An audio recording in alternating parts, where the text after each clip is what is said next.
Bueno, continuando con el tema, Ujú. vamos a seguir con lo que es edema idiopático, que pues como su nombre lo dice, ocurre sin causa conocida, pero pues dice que acá se presenta un signo de Godet y generalmente va a ocurrir en mujeres premenopáusicas que no tienen evidencia de alguna alteración cardiológica, renal o hepática. Esta pues dice que en estos casos el edema está relacionado con la menstruación y pues que generalmente es premenstrual y que por esta razón también es llamado edema cíclico. Ahora bien, dice que algunas pacientes incluso toman diuréticos, lo que va a hacer que empeore el edema. Ah, ¿por qué? Pues porque dice que frecuentemente agravan el problema después del uso de estos diuréticos, ya que los pacientes pueden desarrollar edema por rebote y cada vez que dejan de utilizarlo, pues se genera una disminución del volumen sanguíneo, lo cual al ser registrado por el riñón, este retiene sodio y líquido y se genera un círculo vicioso.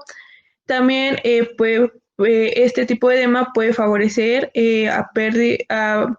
puede favorecerse cuando estamos demasiado, bueno, cuando están demasiado tiempo de pie, puede ser periorbitario y al amanecer en las mañanas pues se ve un edema palpebral por la posición de decúbito y pueden reportar algunas veces en varias partes del cuerpo y en diferentes horarios y por bueno, esto es por el uso indiscriminado de diuréticos. Le puedes darle así, bueno, sí, sería, bueno, también dice que algunas pacientes pueden desarrollar deficiencias de potasio, disminución del volumen sanguíneo, insuficiencia o falla renal, diabetes, gota, calambres musculares, ginecomastia y pancreatitis. Y pues dice que por eso aquí es muy importante realizar una anamnesis adecuada para que nos ayude a definir la causa del edema real. Y pues dice que acá el tratamiento pues como tal va a ser el retiro de diuréticos en casos y es fundamental para poder ayudar a que pues disminuya y pues algunas veces dice que pues se da inhibidores de la enzima de la angiotensina a bajas dosis y lo puedes cambiar.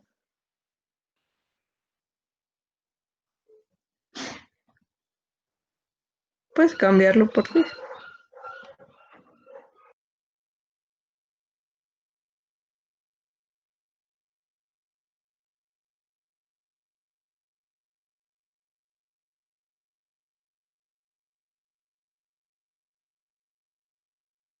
Una antes.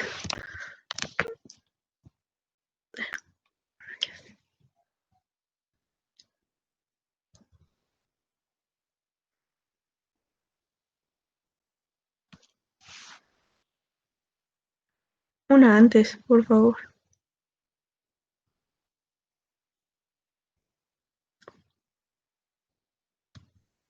Bueno, continuando con el tema, pues vamos a hablar de hematuria. Pues como sabemos, la hematuria va a ser un signo que se va a dar porque hay presencia de sangre en la orina.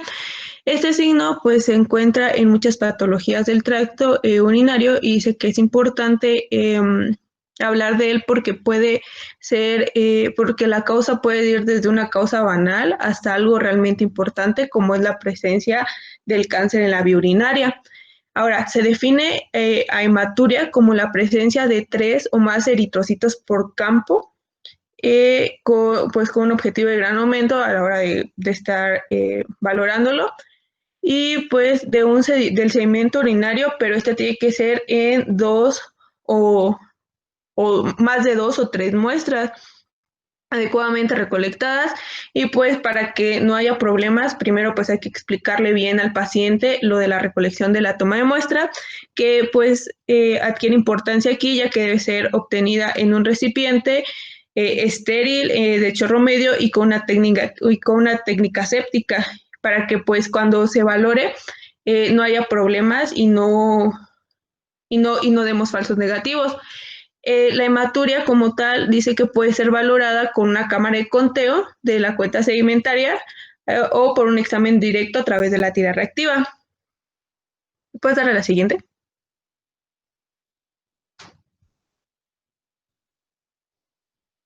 Por fin.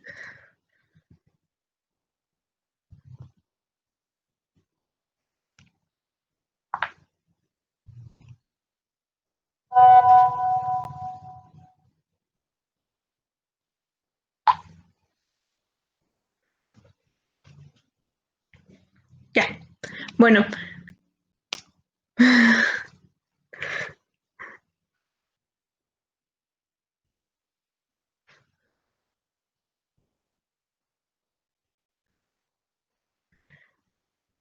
Bueno, ahora bien, en la hematuria puede ser necesario realizar una anamnesis en el que le vamos a preguntar a los pacientes las características de la hematuria. En la que vamos a evaluar las características de la hematuria, si es micro o macroscópica, si está presente al inicio de la micción, durante toda la micción o al final de la micción, si esta se presenta con un esfuerzo terminal, si es intermitente, si está acompañada de coágulos, si está acompañada de escafelo, que a veces se le conoce también como carnosidad, si tiene signos y síntomas que lo acompañan, si está asociada al ejercicio, como es el caso de personas atletas cuando corren, pues también puede estar asociada a esto, si es periódica, si es silenciosa, o sea, si no tiene síntomas, si está, qué aspecto tiene, si es rutilante, si es parda, o sea, color negruzca, y pues a veces aquí los pacientes refieren que la hematuria es como el color del refresco de Coca-Cola, o si es semejante al bueno, y aquí debemos definir además a los pacientes de alto riesgo que deberán ser considerados para una valoración urológica integral.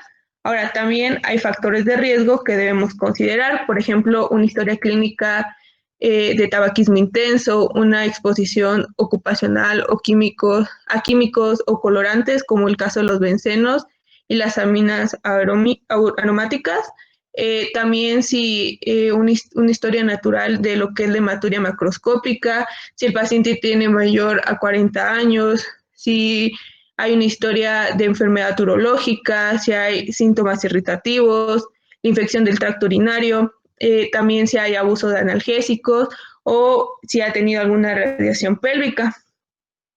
Aquí es muy importante pues los grupos de edad, ¿por qué? Porque pues dice que a mayor a 40 años tiene una mayor prevalencia y pues dice que los ancianos también hay una mayor prevalencia, por esto la hematuria en un paciente, en adulto mayor, debe ser tomado como un dato de malignidad mientras no se demuestre lo contrario y pues demanda un examen exhaustivo de inmediato. La siguiente, por favor. La siguiente.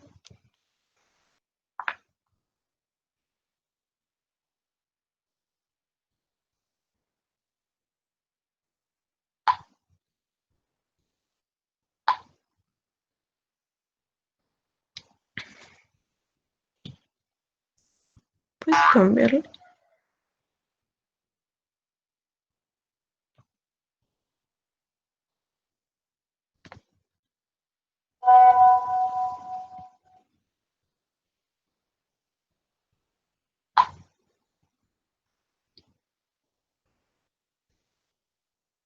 Ya. Ahora bien, existen diferentes causas de hematuria que hay que tomar en cuenta. Cuando hay presencia de hematuria podemos sospechar en una litiasis en las vías urinarias, que pueda ser una hematuria familiar benigna, que sea una infección urinaria crónica, como es el caso de cistitis o pielonefritis, que haya una estenosis de la uretra, que haya nefropatías, como el caso de las glomerulonefritis, pues la presencia de hipertensión arterial, que el paciente esté tomando medicamentos, como el caso de diuréticos o quininas, que haya tenido algún traumatismo, que haya tenido tumores del tracto urinario y pues también que haya una obstrucción de la vía urinaria o que exista alguna coagulopatía. También existen algunas causas raras que debemos tomar en cuenta en el caso de la hematuria. como es, como es el caso de la anemia de células falciformes, como es el caso de lupus, como es el caso de una enfermedad de von Hippel-Lindau o como es el caso de las vasculopatías. La presencia también, esta dice que se puede acompañar con la proteinuria y pues esto pues nos va a indicar que va a haber un daño en la función renal. Y acá pues dice que cuando nosotros lo relacionamos a un daño en la función renal, va a haber una presencia de proteinuria significante, cilindros hemáticos, eritrocitos dismórficos, y pues estas requerirán una pronta valoración y consulta pues con el nefrólogo. Y pues dice que el 80% de los sangrados de origen renal pues van a estar asociados a células dismórficas, que es como que el diagnóstico diferencial de este tipo de sangrado, de hematuria. La siguiente, por favor. Bueno, ahora vamos a hablar de lo que es la glucosuria y de equiluria. Bueno, la glucosuria como tal se define de la presencia de cantidades anormales de glucosa en la orina, que generalmente pues dice que va a estar ocasionada por diabetes mellitus. Sin embargo, hay que ser cautos, pues muchos pacientes que no manifiestan, hay pacientes que no van a manifestar sintomatología asociada al diagnóstico. Y pues dice que la glucosuria como tal también va a estar muy relacionada con los niveles de glucosa en sangre, porque normalmente pues sabemos que no debe de haber glucosa en la orina, o sea que pues a la hora de hacer el estudio, pero cuando esta es mayor de 180 en sangre, ya se presenta a nivel de la orina, porque pues el riñón ya no va a filtrar bien y va a permitir que, que se filtre glucosa en la orina. Ahora bien, hablando un poco de equiluria, pues dice que esta no va a ser más que la presencia de linfa en la orina. Y esto qué nos va a demostrar, pues esto nos va a decir que pues es como la comunicación entre el sistema linfático y el urinario. Aquí el paciente va a referir que tiene una micción blanca y lechosa que va a causar a su vez la ruptura de los fornix caliciales y pues lo que va a hacer que va a pasar el líquido linfático al sistema urinario. Y pues dice que comúnmente la quiluria son causas de problemas como la tuberculosis, tumores, litiasis y procesos traumáticos.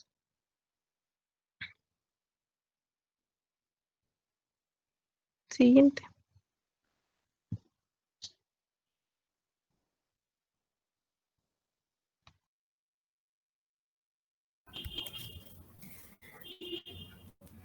Otro de los síntomas, continuando con el tema, otro de los síntomas característicos que vamos a encontrar pues es la proteinuria.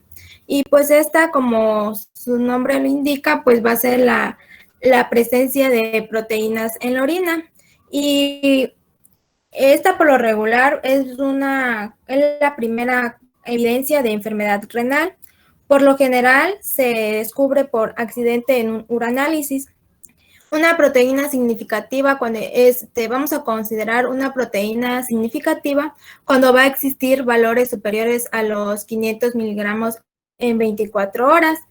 Algo que nos mencionaba ahí muy importante es que en la infancia debe ser valorada con precaución y se recomienda el seguimiento de estas por la alta frecuencia con la que pueden desarrollar lo que es un daño renal.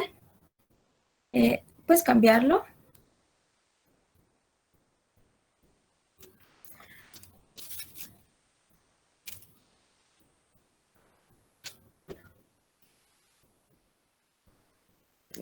Ya. Otro signo, pues sería la hemospermia o hematospermia o hemospermia. Pues esta va a ser la presencia de sangre en lo que es el líquido seminal. Por lo regular, esta se va a presentar en una coloración oscura del semen, no hay dolor, se va a presentar como un hallazgo incidental de lo que es en la eyaculación. Su frecuencia pues va a ser en los varones de 30 a 40 años y varones mayores de 50 años con hiperplasia benigna de próstata. ¿Puedes cambiarlo? Esta pues la vamos a poder clasificar pues en dos, en una primaria y en una secundaria. La primaria se va a deber cuando sea el primero y el único síntoma. La secundaria, por lo regular, va a estar asociada a lo que es otros factores, como es una biopsia de próstata, una prostatitis, una tuberculosis prostática, hemofilia o enfermedad crónica del hígado. La siguiente, por favor. Algo que me faltó mencionar de la hemospermia es que durante el interrogatorio es muy importante preguntarle a los pacientes que si ha habido antecedentes de sangrado, cuál fue el primer episodio, si se ha realizado una biopsia de próstata recientemente, si hay en sus familiares hay antecedentes de tuberculosis, hemofilia, enfermedad crónica del hígado, y también se puede complementar con un examen general de orina. La neumaturia, esta pues se va a referir a lo que es la salida de aire o gas junto con la orina. Y bueno, las causas más frecuentes de esta se van a deber a una diverticulitis del carcinoma o un carcinoma de colon, enteritis regional o enfermedad de Crohn. Otras causas de una neumaturia, pues vamos a encontrar lo que son en los pacientes diabéticos con infecciones, la formación de dióxido de carbono y también en la fermentación de altas concentraciones de azúcar en lo que es la orina.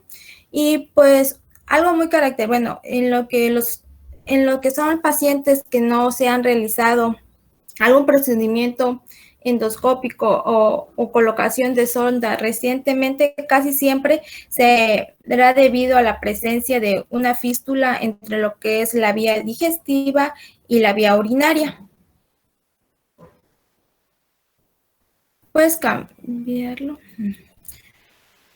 La secreción uretral, pues, es otro de los signos más frecuentes. Este va a ser observado por lo regular en lo que es una infección de transmisión sexual. Y las características de lo que son las secreciones, pues, nos van a orientar hacia la patología de origen. Y hay una secreción densa, abundante, color amarillenta o grisácea, pues nos van a indicar, bueno, lo que es una infección gonocócica.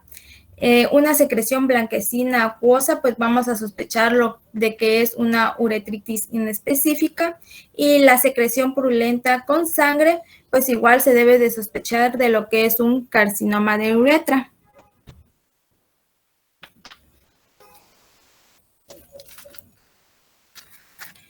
Y lo que es fiebre y escalofrío, por lo regular, estos son síntomas general que van a estar asociados a lo que es una infección de las vías urinarias, pues vamos a encontrar también frecuentes en la pielonefritis, en una prostatitis aguda, en una epidimitis o orquititis. Esta se debe buscar cuál es la causa, porque cuando está asociada con un problema obstructivo, puede causar una septicemia, por lo que es muy importante aliviar lo que es el problema obstructivo rápidamente. Eso sería todo.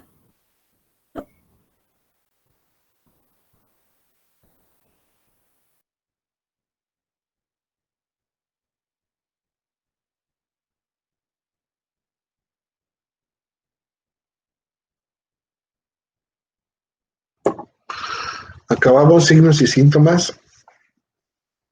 El tracto urinario, faltaron algunos, pero bueno. Vamos a continuar con lo de las radiografías, doctores.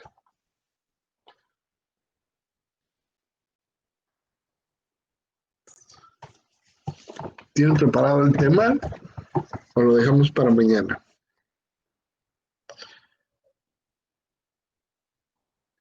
Porque vamos un poquito más atrás ustedes. Y quiero que el examen sea para el día 5, para el día... Bueno, más o menos nos quedan 2 semanas y nos quedan 2 temas. Creo que terminamos para el día 5. Para el día 4 Y el día 5, yo creo que a las 9 de la mañana, de 9 a 9:30, van a ser 20 preguntas, opción múltiple, para que saquen 10.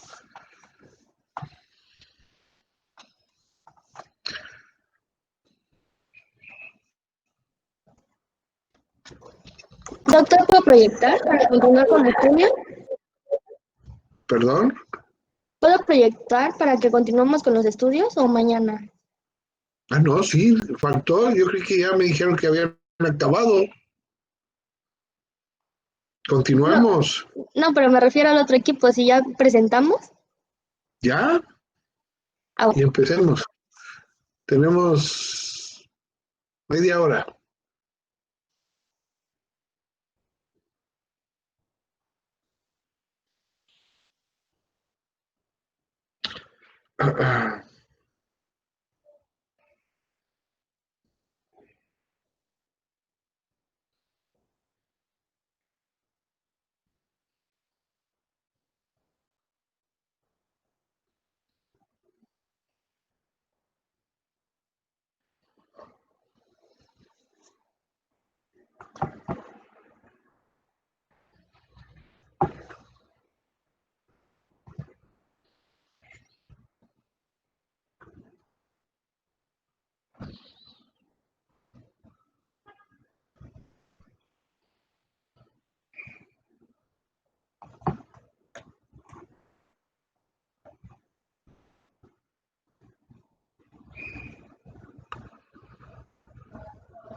ya se ven las diapos, doctor. Ya, pero vamos a empezar con placa simple de abdomen, doctores. No con urografía escritora. Porque dentro de la urografía escritora podemos agregar una placa simple abdomen.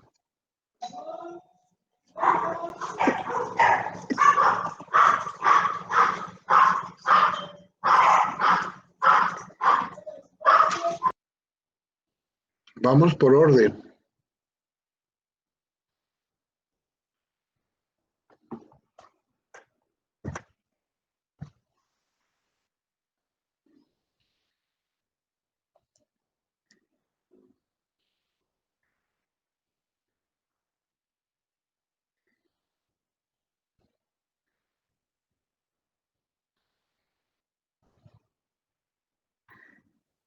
No sé si está Adriana en línea. Es que a ella le toca exponer esa parte.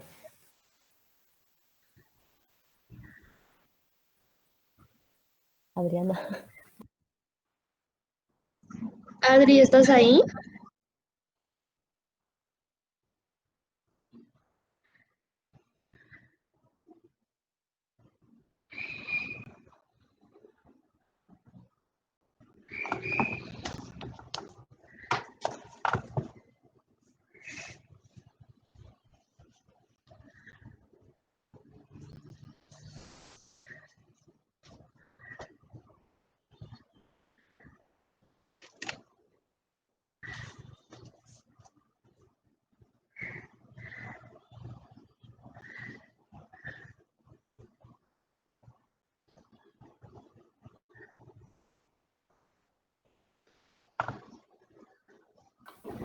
Doc, ya le Doctor, marcamos. lo que pasa es que nuestra compañera no contesta.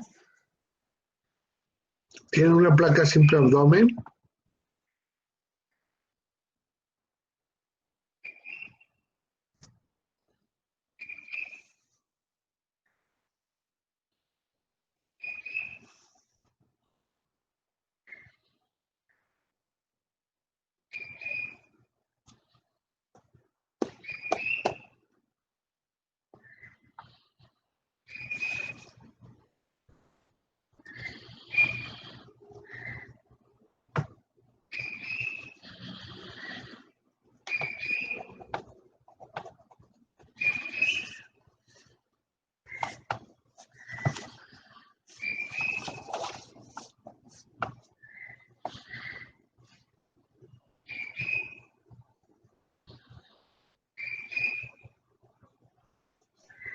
Doc, es que la compañera tenía la placa. ¿Y en orografía escritora? Orografía escritora sí está, Doc. Ahí debe de haber una placa simple.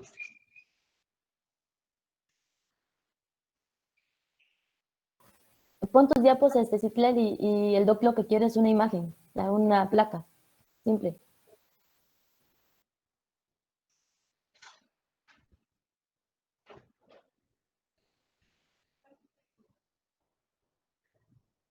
¿Se ven las diapos? Sí, Sí, en la cuarta creo que hay una placa simple. Ahí. Ujú. Pues no se ve tan preciosa, pero sí. Ok. Bueno, a ver, continuando con el tema, dentro de los estudios que con los que debemos de contar más frecuentemente es con una placa simple abdomen, sobre todo cuando vamos a ver pacientes en urgencias. Es importante que sepan la interpretación de una placa simple, qué elementos le estudiamos, por qué es tan importante una placa simple abdomen. Y eso nos va a ayudar muchísimo en nuestra práctica clínica médica. Dentro de los estudios que se hicieron, las técnicas que se han hecho durante mucho tiempo, pues se han considerado la placa simple abdomen se puede tomar AP, póstero anterior, lateral, lateral derecha, lateral izquierda, oblicuo izquierda, derecha, para determinar. Doctor, Bueno. disculpe, doctor. Ya me comuniqué con mi compañera, me dijo que ahorita va a entrar. Lo que pasa es que se la vi en la internet para que exponga su tema. Bueno.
Doctor, no sé si mientras el equipo se está preparando nos podría dar una introducción o un poquito del tema sobre radiografía.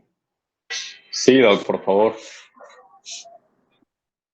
Bueno, ahora sobre las posiciones en las que debemos de valorar una placa simple de abdomen, pues siempre son de pie y de cúbito. ¿Cuál es la posición más frecuente o la más importante que necesito que valoren? ¿Cuál es, doctores? La anteroposterior, ¿Por qué? porque ahí podemos observar todas las estructuras abdominales, tanto gástricas, urológicas y esqueléticas. ¿Y la posterior anterior? También, también sería importante debido por la posición anatómica de los riñones y sería también de gran utilidad. ¿Pero qué sería más valorable en la posterior anterior? ¿Es una placa simple de abdomen qué?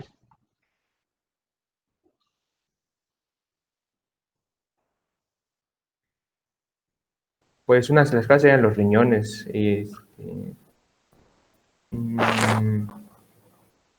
No sé qué otra historia importante. Cuando yo pido una tele de tórax anteroposterior, ¿qué estoy valorando? Tórax óseo. ¿Y qué más, Néstor? Pues cuando se pide una anteroposterior se evalúa lo más que nada el tórax óseo, todas las estructuras óseas principalmente. ¿Y qué más? Y Pulmones. pulmones. No, ¿qué más? ¿Puede ser la columna? No. Pues también la proyección anteroposterior permite ver de manera más precisa el índice cardiotorácico. El crecimiento de áreas cardíacas, así es. En la anteroposterior vemos el crecimiento de cavidades derechas. Si es que encontramos, si estamos dudando, si tenemos problemas ahora, ya se utiliza el Doppler, ya se utiliza el ultrasonido, ya se utilizan otros, pero para eso se utilizaba el tórax óseo o anteroposterior. Es igual, Doctor, mándeme usted. Bueno, antes de que nos detengamos, adelante, doctor, doctora Adriana. ¿ya puedo comenzar con el tema? Pues ya hasta deberíamos de haber terminado. No, no es cierto, doctora. Gracias. Ya, Bueno, adelante, bienvenida. Disculpe, es que se había ido mi internet y tuve que reiniciarlo, apenas jaló un poco. Sí, ha Ok. habido problemas, Yo les fíjese. comenzaré hablando sobre las radiografías. Perdón. Sí, Adelante, es que me he estado doctora. fallando muchísimo. Bueno, Sí. les comenzaré hablando sobre la radiografía simple de abdomen, pero para antes meterme de lleno sobre esto, quiero recordarles un poquito de lo que es la anatomía. ¿Pueden observar las diapos? Ok. Para comenzar, como ya saben, nuestro abdomen se puede dividir en 9 regiones, que es el hipocondrio derecho, el epigastrio, el hipocondrio izquierdo, el flanco derecho, el izquierdo, la región umbilical, las espinas ilíacas derechas, izquierdas y el hipogastrio. El hipocondrio derecho, en este vamos a encontrar el hígado, la vesícula biliar, el bulbo duodenal, el riñón derecho y también la glándula suprarrenal. En cuanto al hipocondrio izquierdo, en esta región vamos a encontrar al vaso, al riñón izquierdo, y en cuanto a la región del epigastrio, como pueden observar en esa imagen, en esta vamos a poder encontrar a lo que es al estómago, que es la que va a ocupar la mayor parte de esa región. Ahora, en cuanto al flanco derecho, en ese podemos encontrar al ángulo hepático del colon, al colon ascendente, y en el flanco izquierdo vamos a encontrar al ángulo esplénico del colon y al colon descendente. Y en cuanto al mesogastrio, en este vamos a encontrar al páncreas a un nivel de entre la primera vértebra lumbar y la segunda, y esta usualmente no es muy visible en el rayos X simple de abdomen, a menos que tenga alguna patología, este puede ser visible. Igual en el mesogastrio vamos a encontrar al ángulo duodeno-yeyunal a nivel de la L2 y L3 y por lo consiguiente al colon transverso. En cuanto a la fosa ilíaca derecha, en esta vamos a encontrar al ciego, al segmento distal del ilio, al apéndice. En la fosa ilíaca izquierda vamos a encontrar al colon sigmoides y en el hipogastrio vamos a encontrar a lo que es la vejiga y el recto. En cuanto a la próstata en los hombres, esta se va a observar por detrás de la sínfisis del pubis y igual la bibliografía en la que me basé me mencionaba que normalmente no se va a lograr observar en una radiografía simple de abdomen. Ahora, en cuanto a los límites, tenemos que saber un poco de límites para que podamos entender la radiografía. ¿Me escuchan? Sí. ¿Me están escuchando? Sí, disculpen. Ahora, el límite anterior, en este límite anterior vamos a encontrar a lo que es al músculo recto abdominal, al músculo oblicuo externo y también al interno, al músculo transverso. En cuanto al límite posterior, vamos a encontrar a la columna lumbar, al músculo psoas y a la pared anterior abdominal, a la pared abdominal posterior, disculpen. Ahora, en cuanto a las radiografías, las radiografías simples de abdomen se utilizan principalmente para que valoremos ya sean calcificaciones, perforaciones intestinales y algunas obstrucciones. Ahora, la radiografía simple de abdomen más habitual suele ser la anteroposterior y en este el paciente lo vamos a encontrar en decúbito supino y en esta proyección vamos a poder observar también a los riñones, a los uréteres y a la vejiga.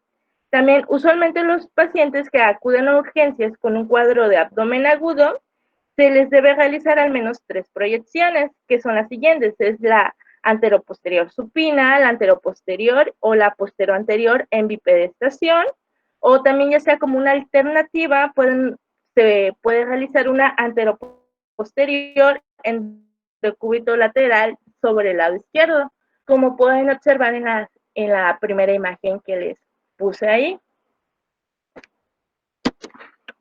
Ahora, en cuanto a la proyección, en la radiografía simple de abdomen anteroposterior en decúbito supino, una de las principales características que va a tener es que es usualmente la más utilizada y la que va a aportar mayor información, pero en esta no vamos a poder encontrar niveles hidroaéreos ni tampoco vamos a poder detectar un neumoperitoneo escaso. Ahora, en cuanto a la proyección anteroposterior en bipedestación, esta nos va a permitir ver niveles hidroaéreos, y vamos a poder observar si en dado caso hubiera un neumoperitoneo. En cuanto al decúbito lateral izquierdo, este va a ser para los pacientes que no puedan soportar realizarse los rayos X en forma de bipedestación.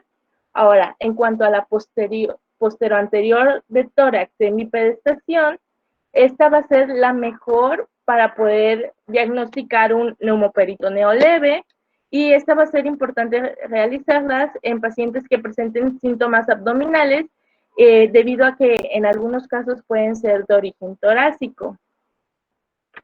Ahora, en las radiografías vamos a encontrar diferentes tipos de densidades.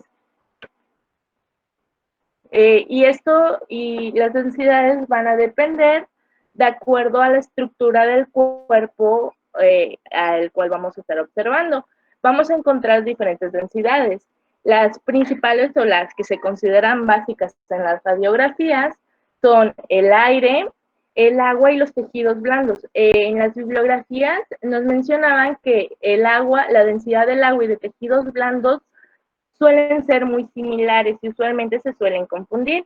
La otra densidad que vamos a encontrar va a ser la densidad de grasa, y la siguiente va a ser, algunas bibliografías mencionaban que eran solo 4: aire, agua, tejidos blandos que contaban como una sola, grasa y calcio.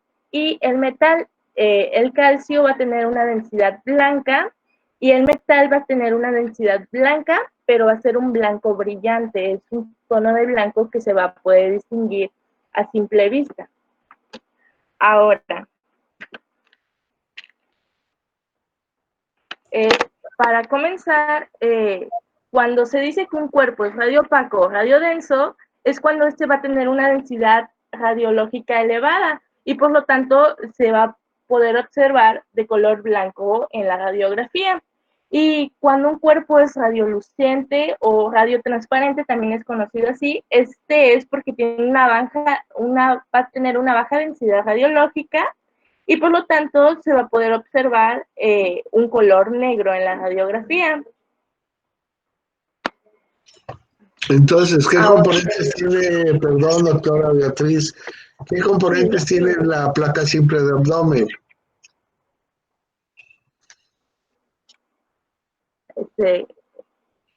¿Cómo qué componentes?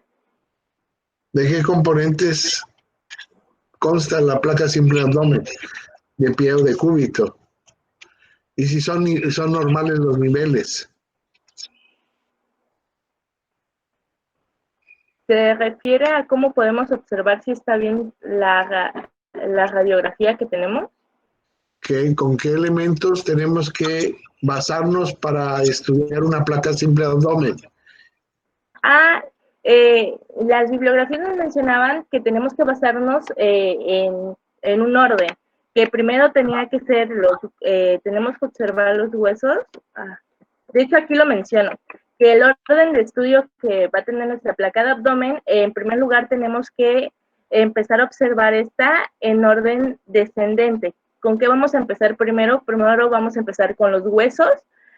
Vamos a ver si vamos a observar lo que es todo el esqueleto axial en cuanto a la radiografía de abdomen, y vamos a observar si tiene cambios de tamaño en el cuerpo, en cuerpos vertebrales, si tiene cambios de densidad, desplazamientos, si presenta alguna alteración articular o si tiene alguna lesión ósea.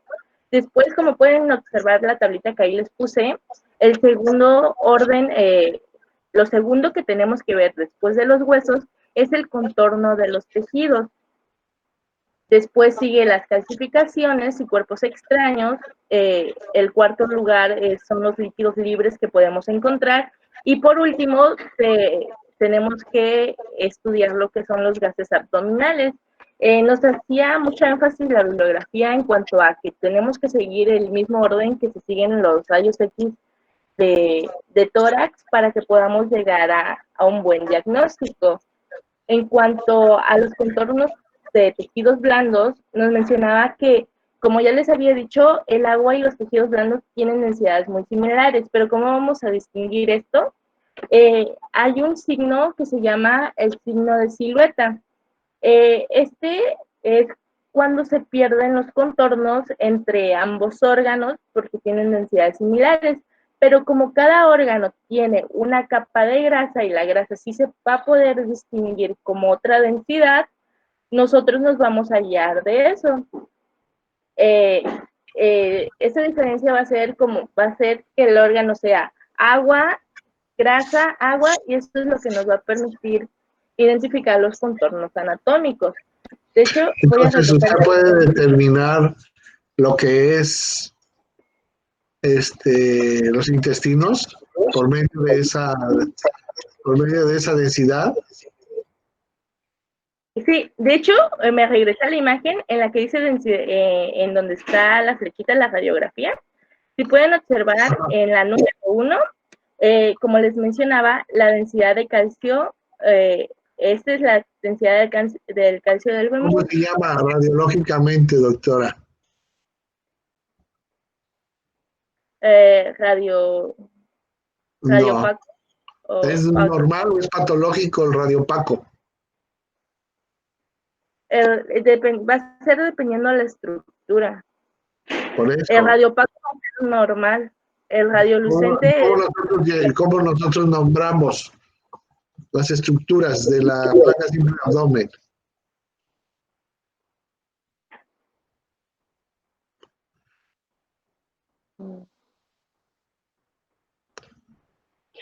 ¿Cómo las nombramos? ¿Cuáles son los elementos? Porque estamos diciendo que el líquido, que el músculo, que la grasa tienen la misma densidad y que podemos determinar lo que estamos estudiando.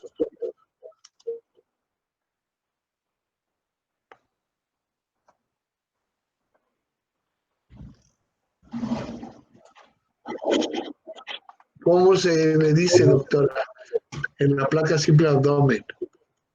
O alguien que le pueda ayudar a la doctora.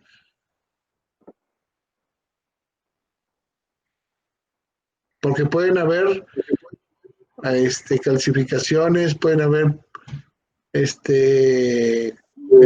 lesiones radiopacas, lesiones radiolúcidas o partes óseas, pero ya les dije. ¿Qué es lo que le estudiamos a la placa simple abdomen, doctora? Que sabemos que estos son los elementos que estamos viendo, porque hablan de 4 o 5 elementos y usted nada más tiene marcado ahí 3. Es que siguen en las otras diapositivas, doctor. Aquí tengo marcado más elementos. A ver, ¿cuáles? Esos. A ver, los siguientes elementos, ¿cuáles son? Ok. El siguiente elemento, el que está marcando número 1, era lo que les iba a mostrar del borde hepático. Y este es el tipo de densidad de lo que es en cuestión de la grasa. Por eso, pero, entonces, ¿el hígado qué es? Es un tejido blando. Y el tejido blando tenía una densidad similar al agua, pero aquí como los órganos que rodean ¿tiene la misma densidad? Hablando de densidades... Pero lo podemos distinguir por la grasa que tienen todos los órganos cuando estos son rodeados. Es por eso que se logran distinguir uno que otro órgano en cuestión de las radiografías. Ajá. Otro ejemplo que les quería dar de eso, igual en cuestión de los músculos igual tienen una pequeña capa de grasa y eso logra ser identificado en los rayos X. Como podemos observar la flechita que tiene el número 2, tiene como una línea recta, ese es el músculo psoas que nos va a poder presentar la radiografía. ¿Pero qué significa? ¿Qué elemento es del abdomen? Volvemos a lo mismo. ¿Y qué es el músculo en la placa simple abdomen?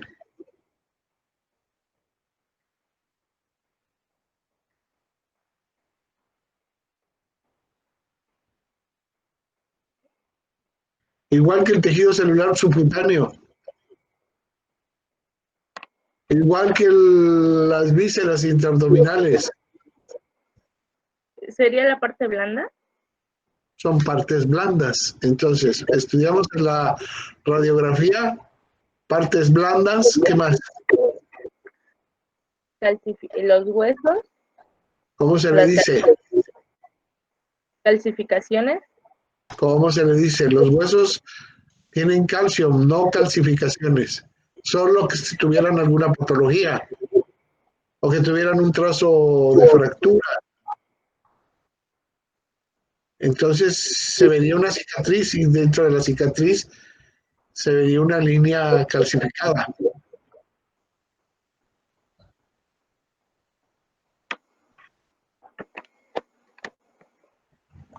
Partes blandas, ¿qué más?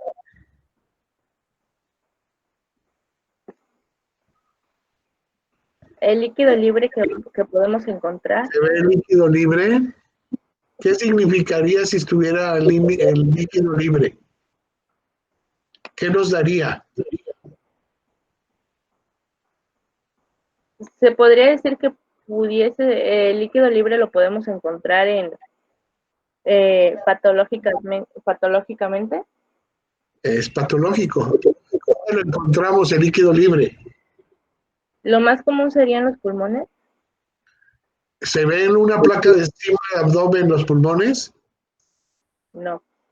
No. ¿Pudiese ser en una perforación intestinal quizás? ¿En una perforación? En una perforación intestinal, entonces saldría el contenido intestinal a la cavidad abdominal. Y entonces, ¿qué sucedería con eso?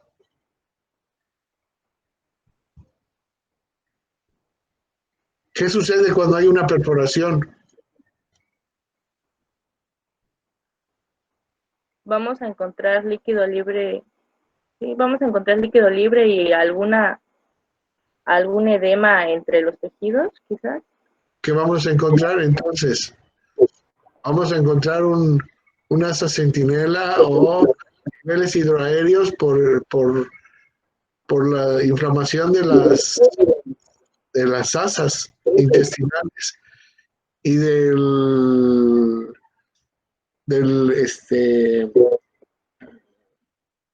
aumento mayor que va a proteger para que no se expanda ese líquido. ¿Pero eso es patológico o es normal? Es patológico. Es Igual, aquí patológico. les puse una imagen de cómo podemos encontrar el líquido libre. El ejemplo que les puse aquí es de cuando podemos encontrar lo que es una citis. Así es. ¿Pero es normal? Es anormal. Es anormal. Entonces, primero aprendamos lo que es normal y ya después vamos viendo lo patológico. Sí, doctor. Por ¿Puedo favor, seguir? pero antes dígame, partes blandas, ¿qué más? Tejido óseo, ¿Cómo después se dice? Radiológicamente, calcio, ¿cómo se le dice? Alguien que diga más o sepa más. Partes blandas, partes óseas, partes óseas y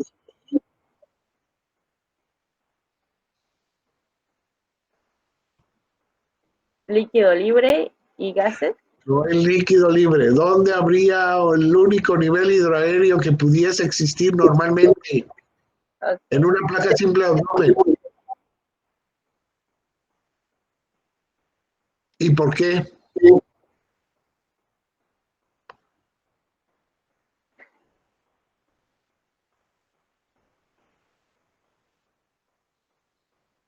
¿Puede repetir su pregunta? Es que se cortó el audio. Sí.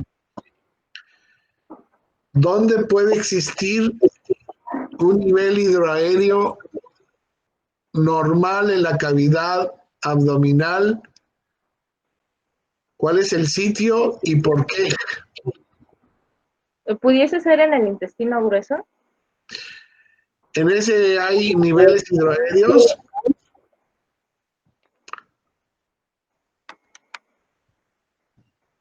Sí.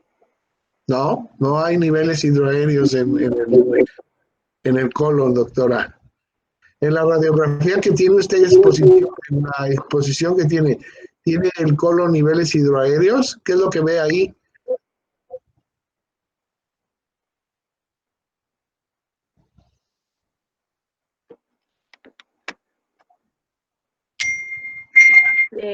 En el colon transverso tiene niveles hidroaéreos, que son las regiones oscuras que podemos observar.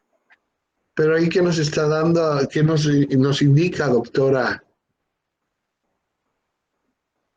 ¿Qué nos indica? ¿Qué es lo que observamos? Un nivel hidroaéreo en el colon, ¿qué significaría? ¿En dónde podemos ver un nivel hidroaéreo? Quedamos otra vez. Un nivel.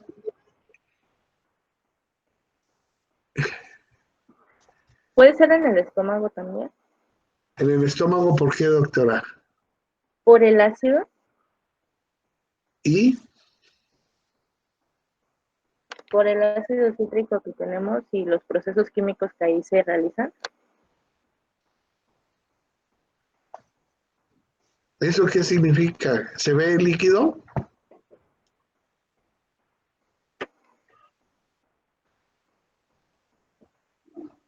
No, porque si hay liberación de ácido, si hay liberación de ácido, quiere decir que hay comida dentro del estómago. Entonces, ¿qué es lo que nos va a dar el nivel hidroaéreo?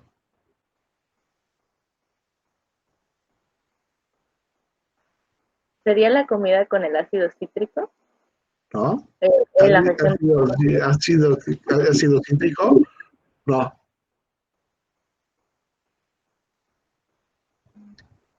Ácido clorhídrico, perdón. Ah, ese sí. Sí. Y combinado con... ¿Y a qué Combinado nivel con... se ve?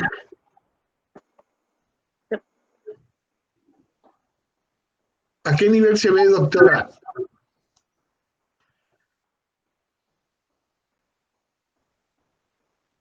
¿Sería a nivel de la D12L1?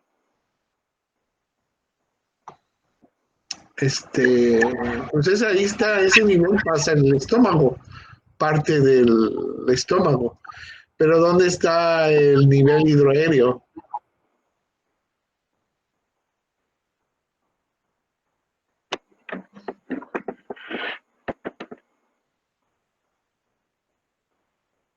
¿Dónde se observa el nivel hidroaéreo?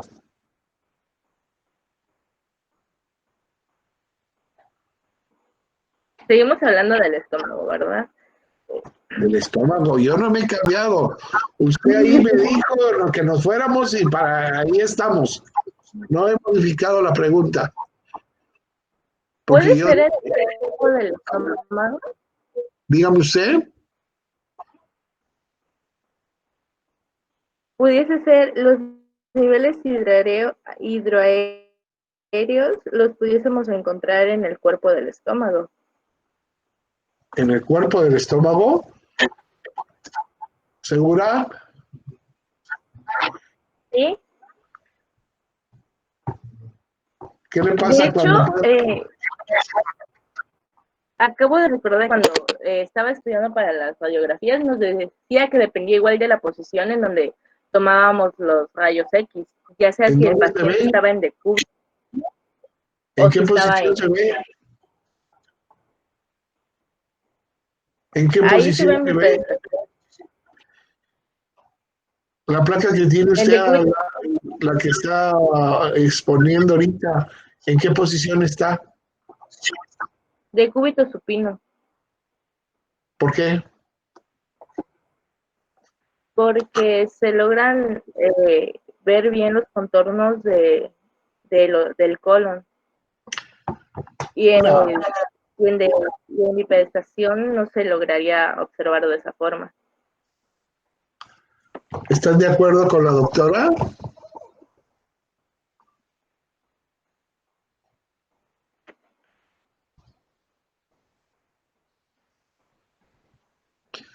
Por eso es que quiero que quede bien claro cómo se debe de interpretar una placa simple abdomen. Sí, les agregan y les dicen y que los tejidos blandos son muy semejantes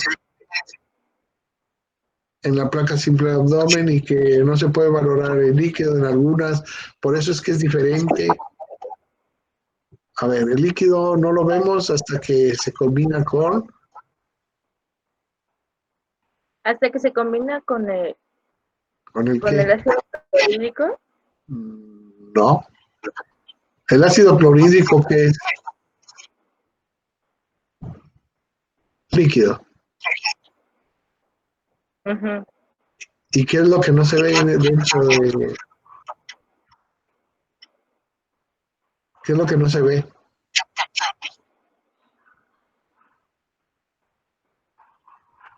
El líquido. Uh-huh. Pero ¿por qué hay un nivel? Porque ¿qué es que se ve siempre?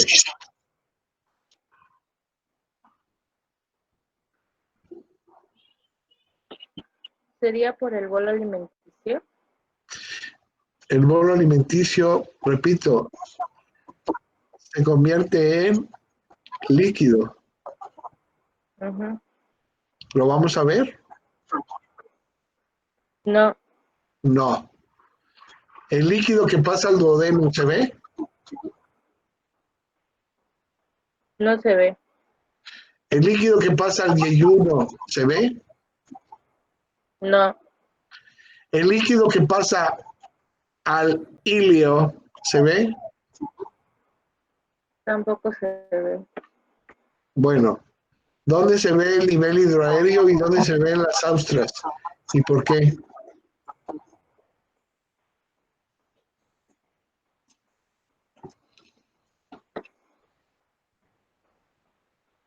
¿En dónde se ven las austras?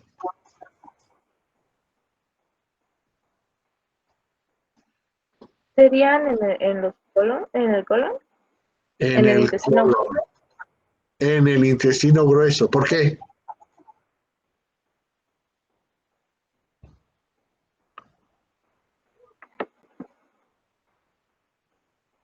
¿Por qué se ve?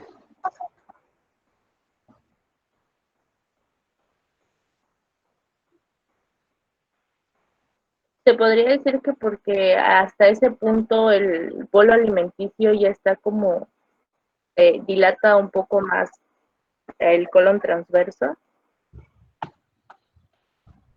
¿Usted cree eso? ¿Por qué se ve el colon?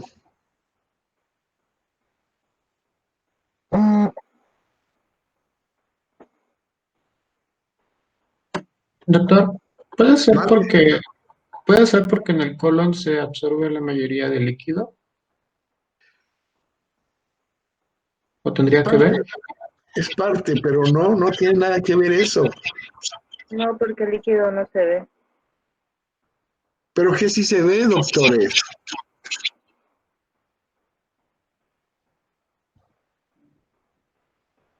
Partes blandas, partes óseas.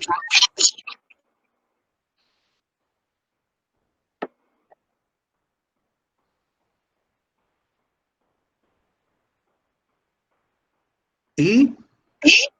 ¿Y gases? ¿Y? ¿Qué más?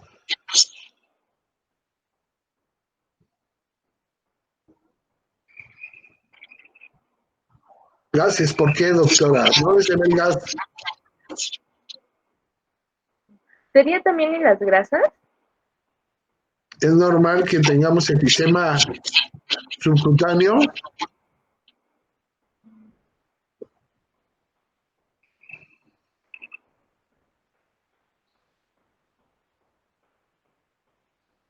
¿Es normal que a usted le crepite la piel? No, Entonces, ¿cómo podemos decir de enfisema de aire en la piel? ¿Dónde debe de estar el gas?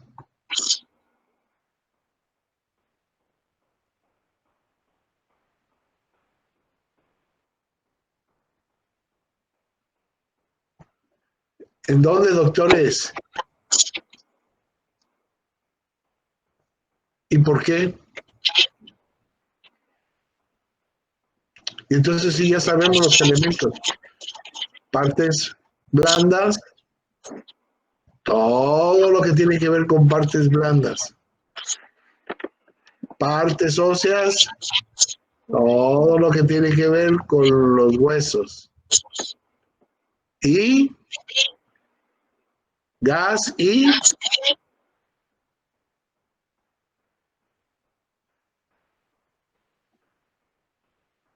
¿Líquido? líquido no se ve, Néstor. Sí. ¿Cuál? ¿Perdón? ¿La grasa? ¿Perdón? Doctora Beatriz, ¿Sería la grasa? ¿la grasa dónde entra?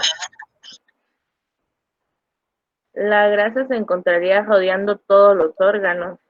Entonces, ¿dónde está? ¿En las qué? ¿En las partes qué? partes blandas. Partes blandas. pero sí que es diferente el gas y el aire. La distribución de gas y aire. ¿Dónde se ve el gas y dónde se ve el aire? ¿Y por qué?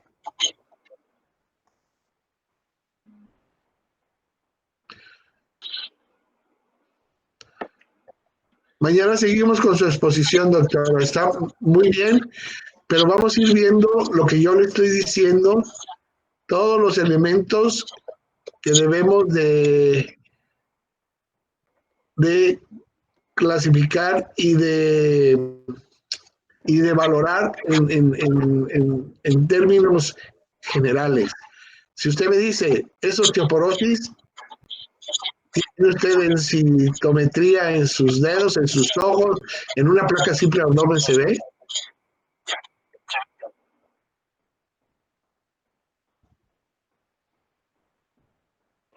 Se ven los líquidos, se ven las perforaciones intestinales. ¿En dónde se ve el gas cuando se perfora un intestino?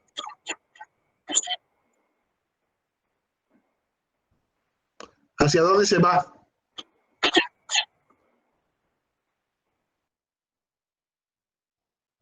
Hacia la parte superior. ¿Y dónde es la parte superior? Peritoneo.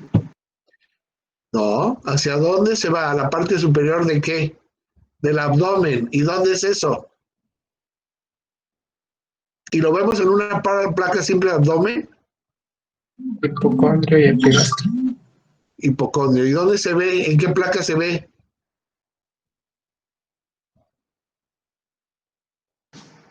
En un anterior posterior. En una posterior anterior de qué? De tórax. Tórax. Entonces vamos a ver un nivel subdiafragmático. ¿El diafragma se ve en una placa simple abdomen? No, doctores. Pero ya es patológico. Queremos ver, ya vimos partes blandas, partes óseas y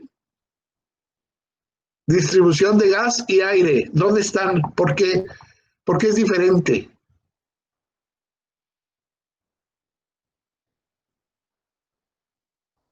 ¿Por qué no digo lo mismo?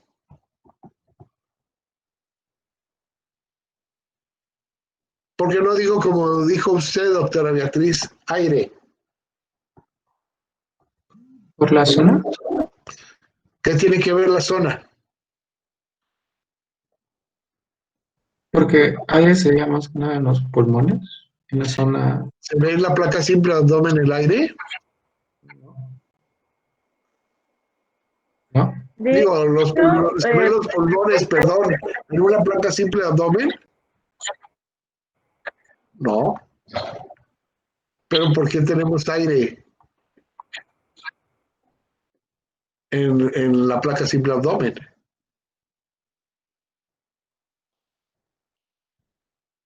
Lo dejamos para mañana. Y mañana seguimos con el tema, doctora.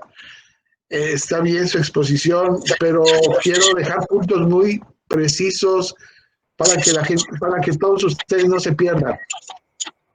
Es para mí básico de esto. Si ustedes logran darle un orden, no se van a perder nunca. O van a tener menos que darle vueltas. Por lo menos cómo se debe de colocar una placa. Nos vemos mañana. Gracias. Gracias, doctora Beatriz. Gracias, Néstor. Gracias.